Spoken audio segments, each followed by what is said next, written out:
from clay to code, a history of identity. The desire to identify and categorize has been a constant throughout human history. From ancient seals to modern digital IDs, methods have evolved. Early societies used personalized seals on clay or wax. These acted as primitive signatures. As societies grew, so did the need for better identification.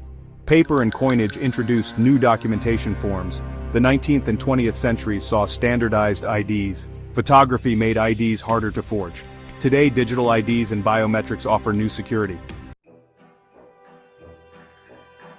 The Romans standard early forerunners of ID.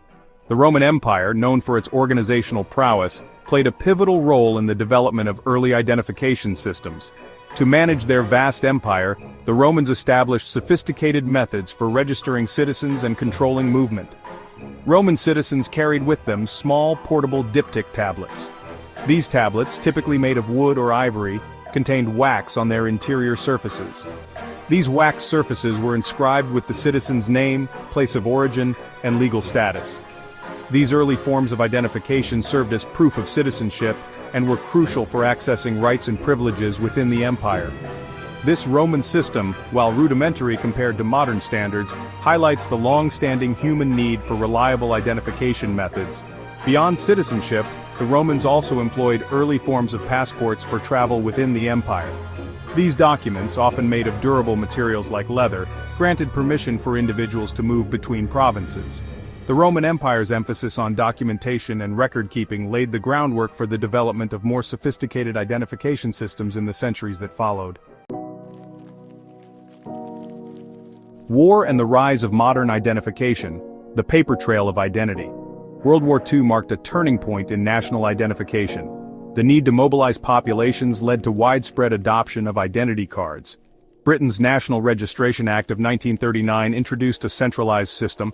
These cards contained personal information, a photograph, and a unique number. This system helped track citizens, manage rationing, and identify threats. Similar systems emerged in other countries, highlighting the importance of national identification.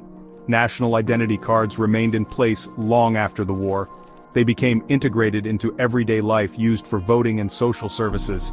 The legacy of World War II's impact on identification systems shapes our relationship with identity documents today. Section 4. America's Social Security Number, a foundation for national identification. In the United States, the path to a national identification system took a different trajectory. The Social Security Act of 1935, a landmark piece of legislation aimed at providing economic security during the Great Depression, introduced the Social Security Number. Initially intended as a unique identifier for tracking earnings and distributing benefits, the Social Security Number gradually evolved into a de facto national identification number for many purposes. Over the decades, the Social Security Number became increasingly integrated into American life. It was required for employment, tax filing, opening bank accounts, and accessing government services. This widespread use, coupled with the lack of a dedicated national identity card, effectively made the Social Security Number the closest equivalent to a national identification number for many Americans. However, the use of Social Security numbers for identification purposes has also drawn criticism due to privacy concerns. The potential for identity theft and misuse of this sensitive information has fueled debates about the need for a more secure and dedicated national identification system. Section 5. The Digital Age, from Plastic to Pixels. The late 20th and early 21st centuries have witnessed a technological revolution in the realm of identification. The advent of computers, databases, and the internet paved the way for the digitization of identity. Plastic cards with magnetic stripes, such as driver's licenses and credit cards, became commonplace. These cards offered a more durable and secure alternative to paper documents, storing personal information and enabling electronic verification. Advancements in cryptography and biometrics further enhanced the security and reliability of identification systems. Fingerprint scanning, facial recognition, and iris scanning technologies emerged as powerful tools for verifying identity with a high degree of accuracy.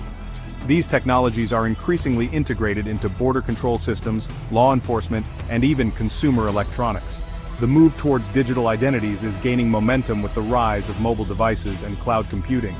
Digital wallets, stored on smartphones and other devices, offer a convenient and secure way to carry and manage our various forms of identification. Section 6. The future of identity, towards a world without wallets. The future of national identification is digital. As technology continues to advance at an unprecedented pace, our traditional notions of identity documents are being challenged and redefined. Digital identity platforms are emerging as secure repositories for our personal information, allowing us to control and share our data selectively. Blockchain technology, with its decentralized and tamper-proof nature, holds immense potential for revolutionizing identity management. Blockchain-based identities could empower individuals with greater control over their data, reducing the risk of fraud and identity theft. The convergence of artificial intelligence, biometrics, and blockchain is poised to create a future where physical identification documents become obsolete. Imagine a world where our identities are seamlessly verified through a combination of biometric authentication and secure digital credentials. This future promises greater convenience, enhanced security, and a more inclusive and equitable system for all.